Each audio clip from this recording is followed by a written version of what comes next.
Tudo bem? Tudo tranquilo? Vem comigo, olha só, nós estamos na nossa aula de número 26 e conforme conversamos na aula passada, a gente vai caminhar sempre dessa forma, tá? Eu vou falar para você qual é o dispositivo que está errado, qual é o dispositivo que está correto, o porquê que está errado e o porquê que está correto. Perfeito? Fácil? Qual era a questão que nós estávamos na aula passada? Vamos juntos? Nós estávamos aqui, ó, questão de número 6, acerca do regime jurídico. E lembra, né? Vou até colocar aqui, ó. Quando existe um conflito entre o princípio da legalidade versus o princípio da eficiência, podemos permitir que o administrador público afaste a legalidade para ser eficiente? Não. A legalidade é sempre uma legalidade estrita, nos estritos termos da lei. Então, prepondera a legalidade, tá ok? Cuidado com isso. Senão, imagina a festa que não seria, né? Afasta licitação, afasta concurso público, sempre com base na eficiência. Pelo amor de Deus, isso não pode. Então, vamos para frente. Vamos agora, questão de número 7. Olha só o que diz a questão de número 7. Acerca do regime jurídico administrativo e dos princípios jurídicos que amparam a administração pública, julgue os itens seguintes. Suponha que o governador de determinado estado tenha atribuído o nome de Nelson Mandela, ex-presidente da África do Sul, inclusive já morreu, à escola pública estadual construída com recursos financeiros repassados mediante convênio com a União. Nesse caso, existe violação do princípio da impessoalidade, dada a existência de proibição constitucional à publicidade de obras com nomes de autoridades públicas. E agora? Será que aqui nós ferimos a impessoalidade? Basta dar uma olhadinha no artigo 37, parágrafo 1º da Constituição Federal. Em algum momento disse que o Nelson Mandela estava se autopromovendo com a obra? Não. Aqui falou o seguinte, falou que na inauguração foi dado o nome, né, aqui de Nelson Mandela a uma escola pública estadual. Imagina. Então quer dizer que eu não posso dar o nome de Carlos Drummond de Andrade a uma escola? Quer dizer que eu não posso dar o nome de Edson Arantes do Nascimento a um ginásio? Mané Garrincha a um estádio de futebol? Claro que pode. Olha só, cuidado com o 37, parágrafo 1º. Diz assim, ó. A publicidade dos atos, programas, obras, serviços e campanhas dos órgãos públicos deverá ter caráter educativo, informativo ou de orientação social, dela não podendo constar nomes, símbolos ou imagens que caracterizem promoção pessoal de autoridades ou servidores públicos. O Nelson Mandela não está se autopromovendo aqui. Tá? Quem deu o nome foi o governador em relação a uma escola pública. Isso aí não tem o menor problema. Não existe aqui ofensa à impessoalidade. O que não poderia é o governador dar o seu próprio nome àquela escola. Aí não pode, porque ele estaria se autopromovendo com a coisa pública. Tranquilo? Fácil? Então vamos para frente. Questão número 7, errada. Questão número 8, olha lá. Acerca do regime jurídico administrativo e dos princípios jurídicos que amparam a administração pública, julgue os itens seguintes. Suponha que, em razão de antiga inimizade política, o prefeito do município X desapropriou a área que pertencia a Cleide, alegando interesse social na construção de uma escola de primeiro grau. Nessa situação hipotética, a conduta do prefeito caracteriza desvio de poder. Veja só, eu tenho aqui uma área que é da Cleide, um terreno da Cleide. O prefeito, ele odeia a Cleide. O prefeito faz o quê? Desapropria, então existe aqui uma desapropriação, uma vez que prefeito e Cleide são inimigos. Fácil até aqui? Joia? Agora veja comigo. Se o prefeito é inimigo de Cleide e desapropriou a área, você acha que ele desapropriou a área que pertencia à sua inimiga porque, olha, é interesse da coletividade ou porque foi um ato privado? Foi um ato privado, foi um ato de vingança. Então, pera lá. Se eles são inimigos, esse ato foi um ato vingativo. Se foi um ato vingativo, foi praticado com finalidade privada, interesse particular. Tão logo abusou de poder. Houve aqui um nítido abuso, correto? Então diz, nessa situação hipotética, a conduta do prefeito caracteriza um desvio de poder, um abuso? Sim, tanto é verdade, correto, que quando nós falamos do abuso, olha lá, abuso de poder, lembra? Nós temos um macetinho, né? Abuso de poder pode ser por desvio e pode ser por excesso. Aí eu falei para você, põe o FIFOCOM na frente. Aí eu dizia, olha, na finalidade, lembra que o D fecha com o D aqui. Então, o desvio é porque o ato foi praticado com abuso de poder, uma vez que a finalidade não foi pública, uma vez que a finalidade foi privada, um ato de vingança, por exemplo. Remove o servidor para outra localidade por punição, vingança, abuso de poder. Perfeito, correto. E era isso que dizia a questão. Então, ótimo, vamos para frente aqui. Questão agora de número 9. Olha só. Julgue os itens seguintes relativos à administração pública e os atos administrativos. O exercício das funções administrativas pelo Estado deve adotar cuidado com palavras absolutas, hein? Nem vou acabar de ler a questão. Cuidado com essa palavra absoluta aqui, ó. Unicamente. Será que não tem exceção? Unicamente o regime de direito público, em razão da indisponibilidade do interesse público. Pera lá. Quer dizer, então, que nas atuações administrativas do Estado, ele só pode adotar o regime jurídico de direito público? Então quer dizer que sociedades de economia mista, empresas públicas que são de regime jurídico de direito privado, estão fora? Não fazem parte do Estado? Não, de forma alguma. Então cuidado, porque a questão aqui, ela é uma questão absoluta, ela fala do unicamente. Por isso que está equivocada. Então, errado. Vamos para frente.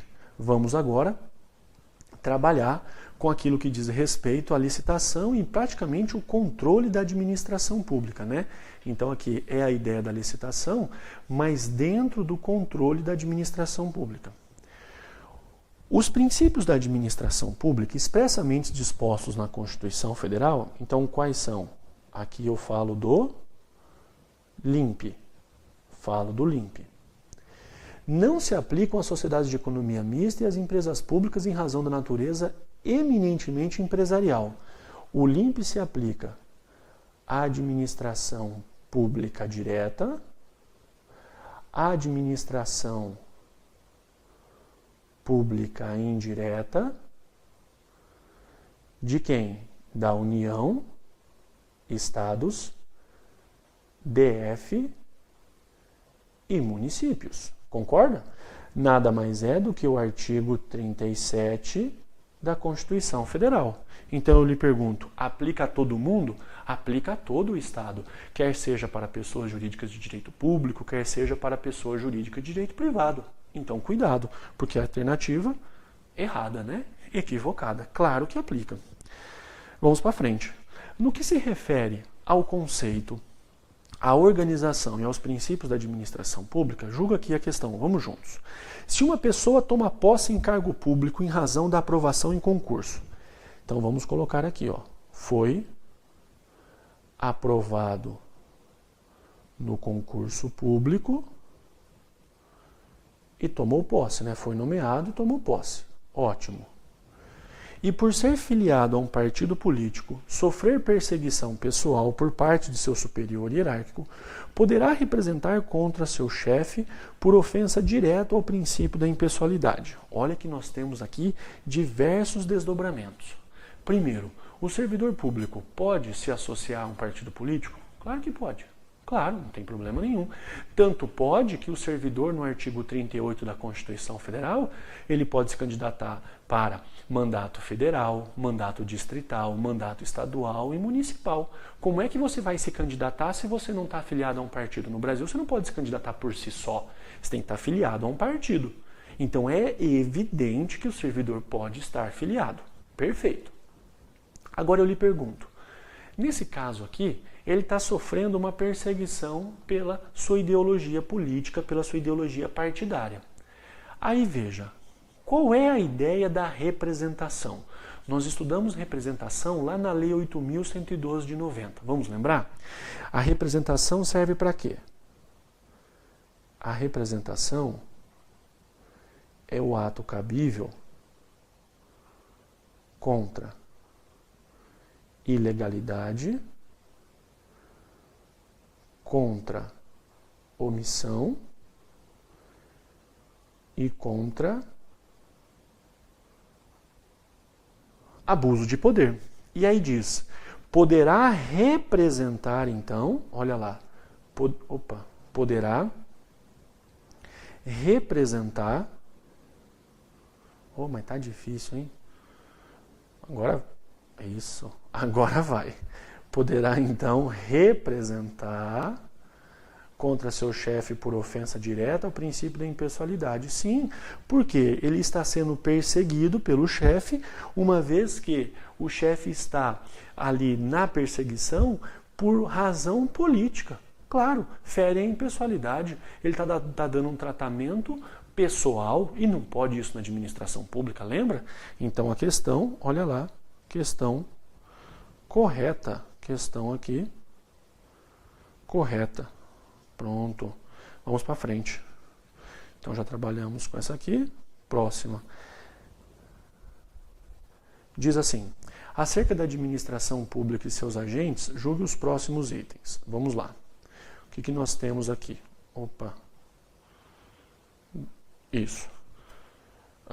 Não, esse aqui nós falamos.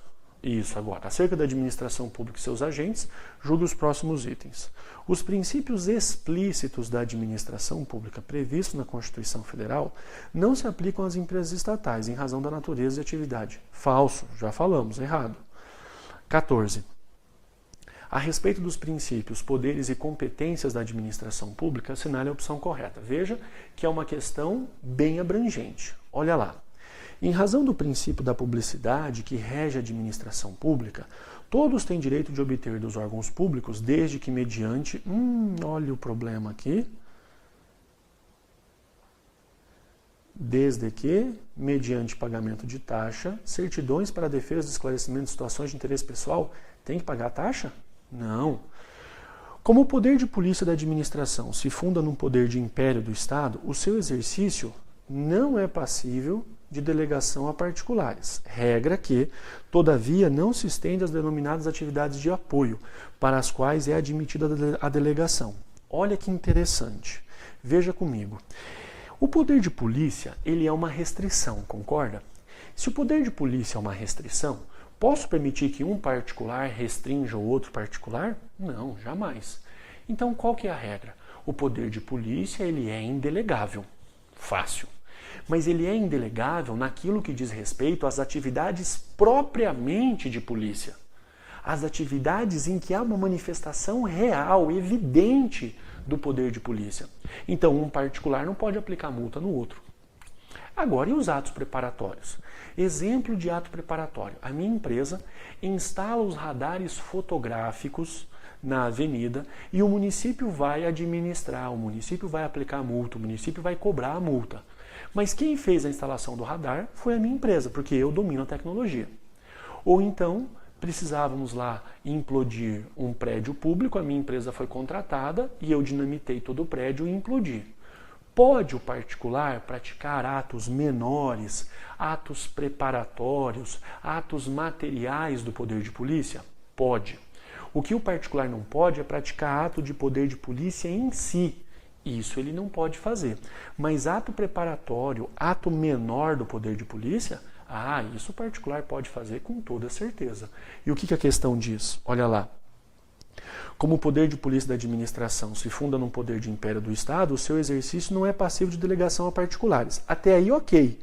Só que, todavia, não se estende às denominadas atividades de apoio, para as quais é admitida a delegação. Aqui, vamos até colocar atos preparatórios, atos preparatórios. Vamos pôr o exemplo? Exemplo, instalação de radar. Pode o particular instalar o radar? Pode, então letra B até aqui está correta. Vamos ver as outras. As decisões adotadas por delegação de competência consideram-se praticadas pela autoridade delegante. O que diz a súmula 510 do STF? Lembra disso? João, titular da competência, delegou o exercício da competência para o José. O José praticou o ato e causou o dano ao particular. Quem é que vai responder o mandado de segurança ou a ação judicial? José responde o MS, por exemplo. João é a autoridade delegante, José é a autoridade delegada. Então, o que aconteceu aqui? Aconteceu que inverteu. Não é pelo delegante, é pelo delegado. Então, quem é responsável pelo ato é José, que é o delegado. O João aqui, ele é a autoridade delegante. Delegante. O João não tem nada a ver. Quem responde aqui é o José, que é o delegado. Fácil, súmula 510 do STF, trabalhamos durante nossas aulas. Fundamentado no exercício do poder regulamentar, então lembra, falei de poder regulamentar, artigo 84 da Constituição Federal. O chefe do Poder Executivo tem competência para inovar a ordem jurídica, criando, por meio de decreto, olha lá, pode fazer por meio de decreto, então, não é por lei, é decreto. Obrigações de fazer ou não fazer aos particulares. Não, não pode, né? Nesse caso aqui, somente por lei. Ao particular, tudo é permitido, desde que não seja proibido. Lembra? É a legalidade privada, que ela é permissiva. Então, cuidado com essa peculiaridade. Qual que é a resposta correta aqui para nós? Ah, não, tem letra E ainda. Considere que a administração pública tenha indeferido o pedido formulado por servidor público de recebimento de determinada parcela remuneratória que o servidor tenha obtido liminar determinando o pagamento e que, após julgamento do mérito, a decisão precária, que era liminar, tenha sido cassada e a administração pública postulada a restituição do valor até então pago. Nessa situação, de acordo com o entendimento do STJ, o servidor não será obrigado a restituir o montante devido, dada a incidência do princípio da boa-fé. Estava indo bem, né? Tem caráter absoluto, então não existe mais má-fé? Não, não tem caráter absoluto. Está errada. Letra B. Qual que era a letra B? Aquela que nós falávamos do poder de polícia, a delegação de atos preparatórios. Viu que pegadinha aqui? A questão E estava toda construída bonitinha, só que daí vai e me coloca que a boa-fé tem caráter absoluto. Não tem nada que é absoluto, nem a vida é absoluta. Você pode tirar a vida de outra pessoa agindo de legítima defesa. Tá vindo bem, né? Infelizmente aqui, quando falou de caráter absoluto, danou-se, né? Errou a questão. Então vamos para a próxima agora, questão de número 15. Vamos lá? Acerca do direito administrativo, assinale a opção correta. A administração pública confunde-se com o próprio poder executivo. Haja vista que a esta cabe, em vista do princípio da separação dos poderes, a exclusiva função administrativa. Cuidado! Função administrativa e poder executivo são as mesmas coisas? Não. A função administrativa é praticada pelo legislativo, pelo executivo e pelo judiciário. Nós não podemos confundir governo com administração. Não podemos confundir governo com a função administrativa. Então aqui é um erro clássico. A administração pública ela confunde com o próprio poder executivo. Então, em outras palavras, nós estaríamos dizendo que o poder judiciário não pratica atos administrativos, que o legislativo não pratica atos administrativos. Não tem cabimento, né? Pelo amor de Deus. Então não pode, aqui está errado. É erro conceitual. A ausência de um código específico para o direito administrativo. Pergunto para você. O direito administrativo tem código? Tem lá um código de direito administrativo? Não. Existem coletâneas, existem organizações de leis, mas o direito administrativo não tem um código. Não existe esse código. As leis são soltas, são as chamadas leis esparsas. Diz, a ausência de um código específico para o direito administrativo reflete a falta de autonomia dessa área jurídica, devendo o aplicador do direito recorrer a outras disciplinas subsidiariamente. Então quer dizer que o direito administrativo não tem autonomia. Claro que tem. E ainda, a administração pública não confunde com o poder executivo coisa nenhuma. Letra C. O direito administrativo busca regular as relações jurídicas entre servidores e entre estes os órgãos da administração, ao passo que o direito privado regula a relação entre os órgãos e a sociedade. O cacete, né? O direito administrativo ele regula tanto a relação entre o indivíduo e o Estado, como também regula a relação entre o agente público e o Estado. Nós não estudamos a 8.112? A 8.112 não fala dos direitos, deveres e garantias do servidor público perante a administração pública federal? Claro, nós não estudamos também aquilo que diz respeito aos princípios da administração, estudamos responsabilidade civil do Estado, não é a relação entre o Estado e muitas vezes o particular? Sim, então não tem nada do direito privado aqui não, errado. Vamos para frente. A indisponibilidade do interesse público, princípio voltado ao administrado, traduz-se pela impossibilidade, olha lá, impossibilidade de alienação ou penhora de um bem público cuja posse detenha o particular. O particular está na posse de um bem público, impossibilidade de alienação ou penhora de um bem público cuja posse detenha o particular. O particular está na posse do bem público, está lá. Ele está no banco da praça e ele jura que aquele banco da praça é dele. É com base no princípio da indisponibilidade que eu falo da impossibilidade do Estado tomar aquele bem? Não vai tomar, aquele bem sempre pertenceu ao Estado. Aqui eu estou dizendo que não existe uma impossibilidade. Como assim? Olha só, olha como a redação aqui é confusa. A indisponibilidade do interesse público, princípio voltado ao administrado, traduz pela impossibilidade de alienação ou penhora de um bem público cuja posse detém o particular. Bem público é do Estado, nunca é do particular.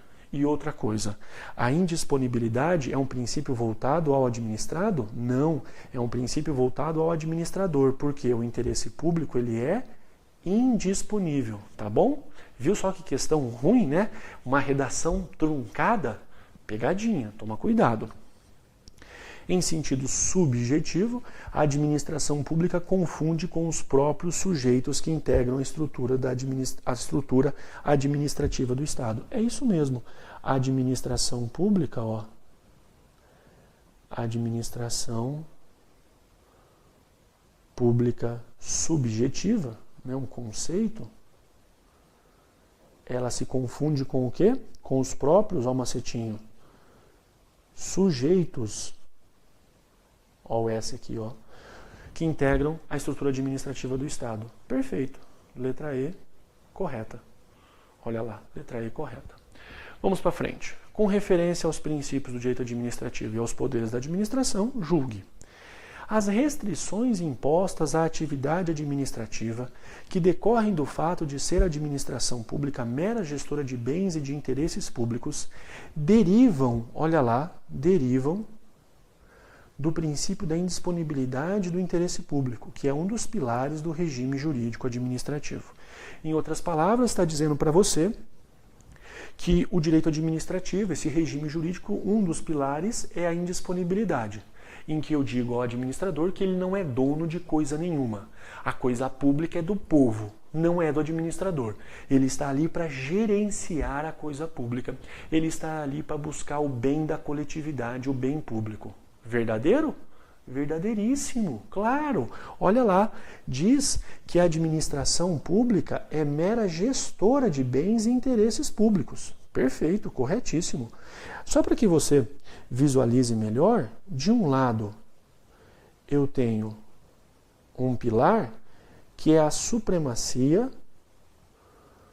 do interesse público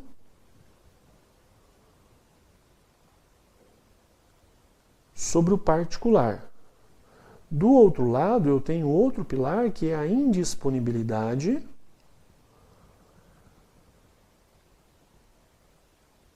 do interesse público. Perfeito? Então é assim que nós construímos os pilares da administração pública. Vamos para frente? Vamos para frente. Com referência aos princípios do direito administrativo e aos poderes da administração, julgue. O princípio da, olha lá, moralidade administrativa torna jurídica a exigência de atuação ética dos agentes públicos e possibilita a invalidação, a anulação dos atos administrativos. Então, com base na moralidade, tem que ser ético, tem que ser mais que isso. Vamos lembrar? Com base na moralidade, então quando eu falo de moralidade pública, temos que ser o quê? O agente público, o administrador, tem que ser ético, tem que ser honesto, tem que ter probidade, então tem que ser probo, tem que ter o quê? Ética, honestidade, probidade, tem que atuar sempre nos limites da moralidade pública. Isso, ele tem que atuar sempre do ponto de vista em que, o corrupto, o que eu faço com o corrupto? Eu extingo. E se a moralidade pública for violada, gera improbidade administrativa. E eu posso, inclusive, um dos efeitos é anular o ato praticado com improbidade administrativa. Posso fazer tudo isso? Perfeitamente. Então, se o administrador feriu o decoro, feriu a ética, feriu a improbidade, feriu a honestidade, ele feriu a moralidade pública, a moralidade administrativa. Então, logo ele pratica um ato com improbidade, feriu a Lei 8429 de 92. Automaticamente esse ato vai ser anulado, esse ato tem que ser retirado do ordenamento jurídico, porque ou trouxe enriquecimento ilícito, ou causou lesão aos cofres públicos, ou ainda ofensa aos princípios da administração. Tira isso. Lindo? Entendeu? Ótimo, vem para cá. Então, questão corretíssima. Vamos para a próxima. A respeito de atos administrativos e dos poderes administrativos, julgue os próximos itens. O poder discricionário é um poder absoluto e intocável, concretizando-se no momento em que o ato é praticado pela administração. E agora, como é que nós trabalhamos? Será que existe uma discricionariedade absoluta? Será que existe uma margem de liberdade absoluta? Essa questão é uma questão muito importante e vem caindo tanto em 2014 quanto em 2013, foi muito cobrado esse tema. Eu quero então utilizar de mais tempo para lhe explicar isso aqui e na próxima aula eu volto para a gente retomar aqui da questão número 18 e eu quero lhe explicar melhor então esses desdobramentos, tá bom? Fica com Deus, um grande abraço e a gente se vê. Até lá!